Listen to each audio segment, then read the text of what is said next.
Good morning students. आइए next lecture.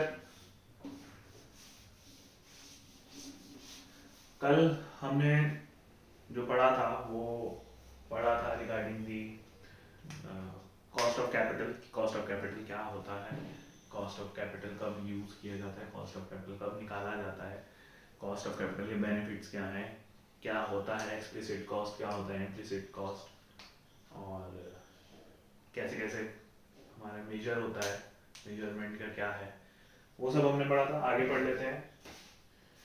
हम आज देखने वाले हैं debt capital, cost of capital जो है उसको कैसे निकाला जाता है, और उसके बाद देखेंगे अगर टाइम ठीक हुआ तो हम प्रेफरेंस शेयर कैपिटल के बारे में भी बात कर लेंगे। तो सबसे पहले हम बात करेंगे कॉस्ट ऑफ डेट की।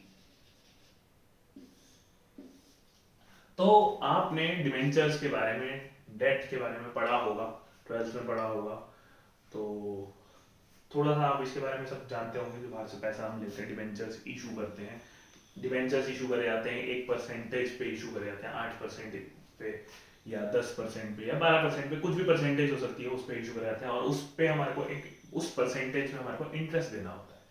ठीक है, तो डेट में भी, डिवेंचर्स के अंदर भी दो टाइप होते हैं, दो तरीके का डेट होता है। एक होता है रिडीमेबल,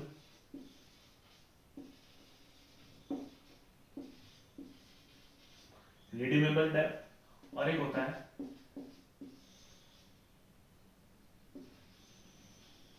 इररिडीमेबल डेट।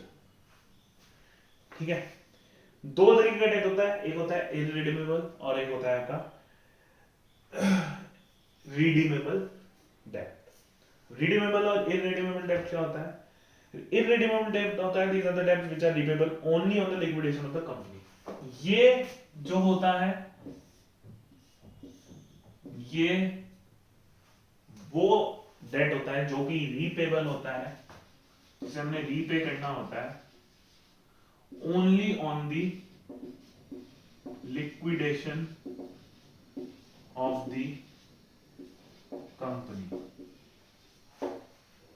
कंपनी की लिक्विडेशन होगी तब हमें इसे वापस करना है, नहीं तो हमने इसे वापस नहीं करना है। जब हम बात करें रिडीमेबल की, तो रिडीमेबल एक ऐसा डेट होता है जो कि हमारे को after certain point of time repay करना होता है। तो redeemable debt mostly debentures are repayable within a stipulated time period. एक टाइम पीरियड के साथ ये क्या होते हैं, रीपेबल विद इन अ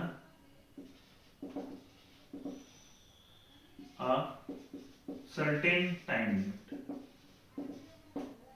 सो दो तरीके के हमारे पास डिवेंचर्स हो गए, एक हो गया रिडीमेबल डेट और एक हो गया इररिडीमेबल डेट।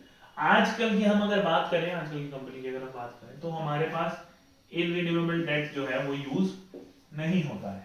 आज के टाइम पे इररिडीमेबल डेट की यूजेज जो है वो बिल्कुल बंद कर दी गई है, वो यूज नहीं किया जाता है। बट हाँ, रिडीमेबल डेट जो है उसको हम आज भी जो कंपनीज है उन्हें ही प्रेफरेंस दी जाती है और उसी टाइम में उसी को भी यूज किया जाता है। तो हम जब कॉस्ट ऑफ डेट निकालेंगे तो हम दोनों तरीके से पढ़ेंगे कि रिडीमेबल डेट में कैसे निकाली जाती है और इररिडीमेबल डेट में कैसे निकाली जाती है। इनका फॉर्मूला है, हम उस फॉर्मूले को देखेंगे और फॉर्मूले के हिसाब से ही इसको कैलकुलेट करेंगे। तो आइए करते हैं। सबसे पहले हम बात करेंगे इररिडीमेबल की।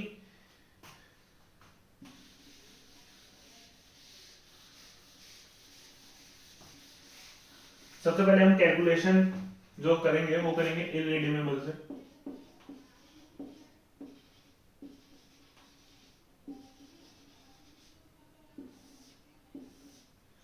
इररिडीमेबल डेट अभी मैंने आपको बताया कि जो फॉर्म क्या होता है, आपका वो डेट जो कि हमें रीपे करना होता है लिक्विडेशन के टाइम पे ही, सिर्फ हमें और किसी टाइम पे वो लिक्विडेट उसको रीपे नहीं करना है। तो इसको निकालने का जो फॉर्मूला है वो आ जाता है सी डी। सी डी हम बोलते हैं कॉस्ट ऑफ डेट, और आप इसे के डी के नाम से भी डिनोट कर सकते हैं। ठीक है, इसका फॉर्मूला है I upon N P into 100। I हमारा यहां पे होता है interest, sorry, amount of total, sorry, annual interest,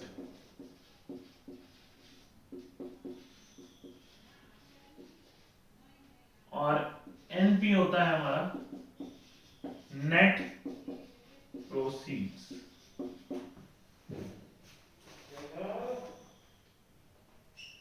amount of total annual interest और net proceeds, cost of debt जो है आपका इसके बेस पे निकाला जाता है।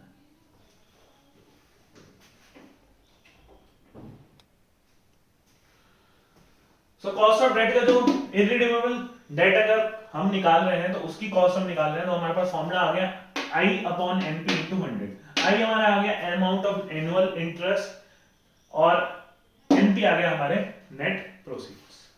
ठीक है, इसका एक छोटा सा एक एग्जांपल देख लेते हैं जिससे कि आपको क्लियर हो जाए।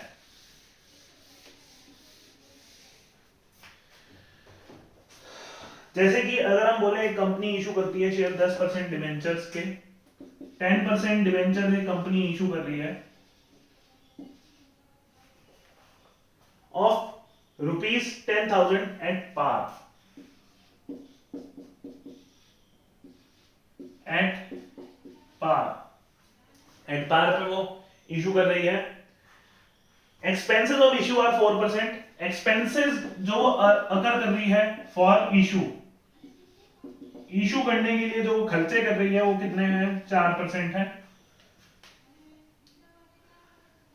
ठीक है, तो हमारी जो नेट प्रोसीड्स हो गई, हम पहले तो नेट प्रोसीड्स को कैलकुलेट कर लेते हैं। क्योंकि हमने डिवेंचर्स इशू करने के लिए 4% का खर्चा किया, तो अगर हम 10,000 के डिवेंचर्स इशू कर रहे हैं उसमें से हम 4% जो है नेट प्रोसीड में से लेस कर देंगे, तो 4% 10,000 का हो जाएगा 400, हम इसे यहां पे लेस कर देंगे तो ये आ जाएगी नेट प्रोसीड्स 9600। ठीक है, इंटरेस्ट पेबल जो है 10,000 पे है 10%, तो इंटरेस्ट हमारा कितना आ जाएगा,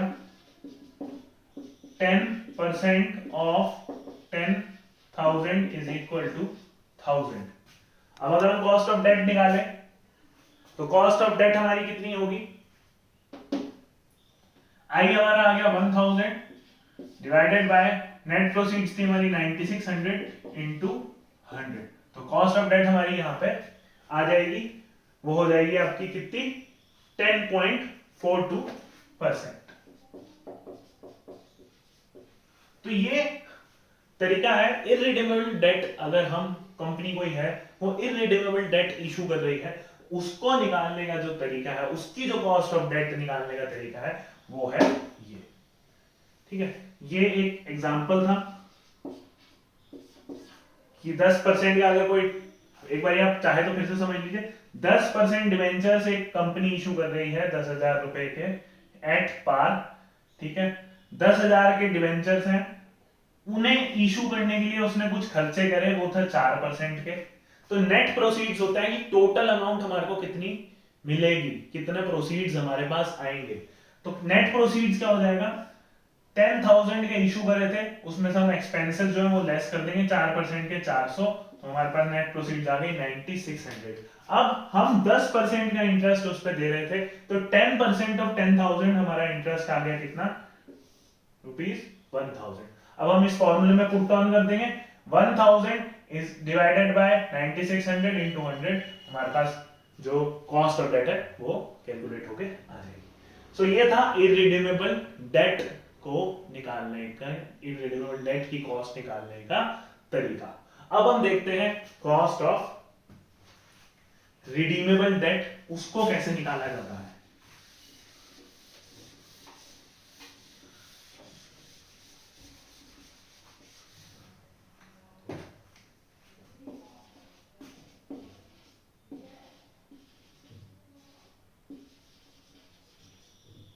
रिडीमेबल डेट, रिडीमेबल डेट जो है उसको कैसे कैलकुलेट करेंगे उसको देख लेते हैं। उसका फॉर्मूला क्या है, आइए एक बारी उसको देख लेते हैं।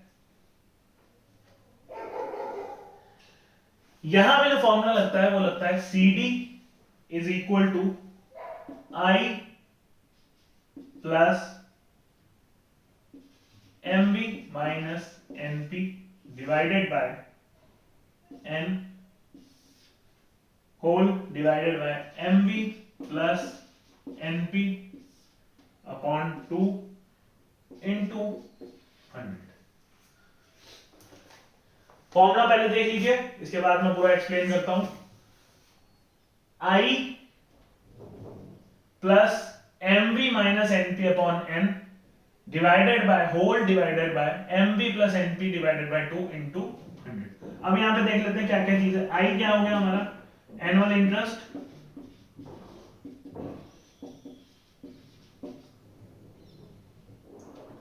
फिर MV आ गया हमारे पास, क्या MV क्या होगी आपकी, मार्केट वैल्यू, या जिसे हम कह सकते हैं मैच्योरिटी वैल्यू। मैच्योरिटी वैल्यू का मतलब होता है कि जब डिवेंचर्स रिडीम होंगे उस टाइम में उनकी अमाउंट कितनी बन के आएगी। एनपी हमें पता है क्या है, नेट प्रोसीड्स, फिर लास्ट हमारे पास बचा एन। एन क्या है हमारे पास, number of years for the maturity, for maturity, कितने साल में रिडीम होंगे ये शेयर डिवेंचर्स, उनका जो ईयर, नंबर ऑफ इयर्स है उसको हम यहां पे लिखते हैं एन। तो फॉर्मूला आई गेस सबको क्लियर हो जाएगा। आई इंटरेस्ट, एमवी आपकी है maturity value minus net proceeds divided by number of years of maturity whole divided by maturity value plus net proceeds divided by 2 into 100। So ये formula है हमारे किसका, redeemable date का। वो डेट जो हमने after a time, certain time वापस करना है, जिसे हमने रीपे करना है, तो उसके लिए हम इस फॉर्मूले का यूज करेंगे। तो अगर हम ऊपर वाले जो मैंने पहले आपको एग्जांपल दिया था उसी एग्जांपल को कंसीडर करें और उसी एग्जांपल को फॉलो करें और कैलकुलेट करें, तो वहां पे सिर्फ हमारे को एक चीज नहीं प्रोवाइडेड थी कि कितना साल में वैल्यू मैच्योर होगी। तो एक बार उसे देख लेते हैं।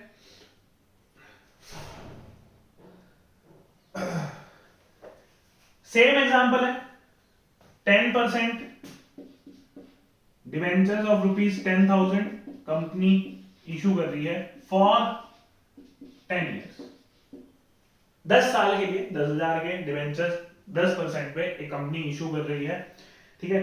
4% जो है उसकी क्या है, एक्सपेंसेस है, ठीक है।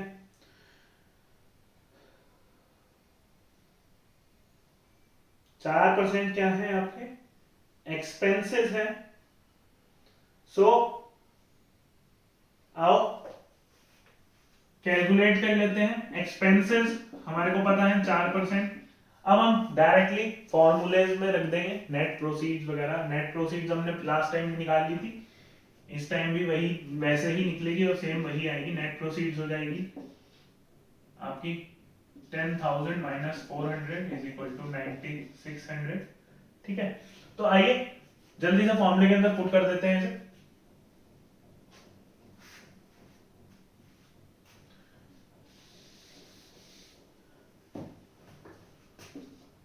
इंटरेस्ट हमारा आ गया 1000 प्लस एमवी माइनस एनपी। अब मैच्योरिटी वैल्यू हमारी कितनी है, हमारे 10,000 पे जब मैच्योर होंगे तो उसकी हमारी वैल्यू कितनी है वो देख लेते हैं।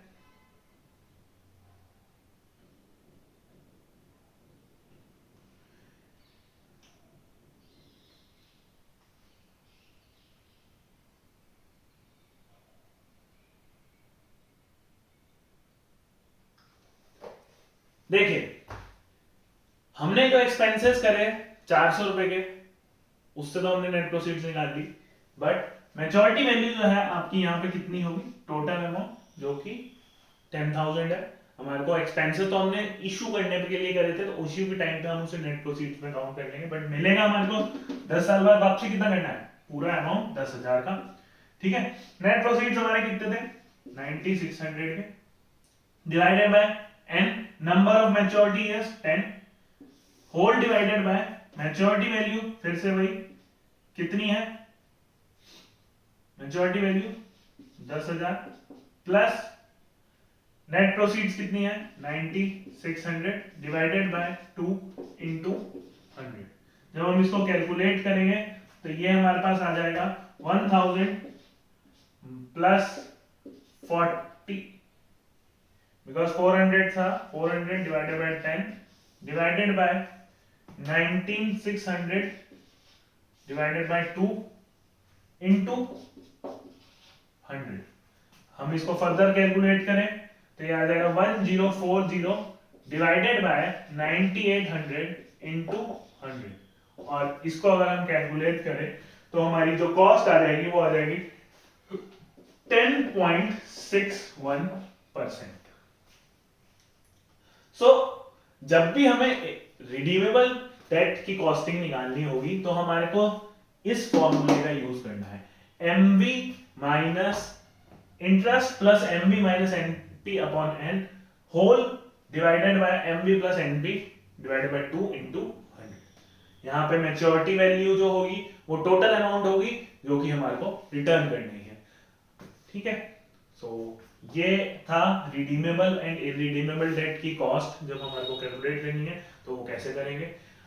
आज इस क्लास के लिए मैं बस इतना ही लेता हूँ, कल हम बात करेंगे इसके एक क्वेश्चन या 2 क्वेश्चन हम एग्जांपल्स में इलस्ट्रेशंस में से देख लेंगे, और साथ ही साथ हम नेक्स्ट जो प्रेफरेंस कैपिटल है उसके बारे में, कॉस्ट ऑफ कैपिटल जो है उसको भी देखेंगे। तो आज के लिए बस इतना ही, थैंक यू।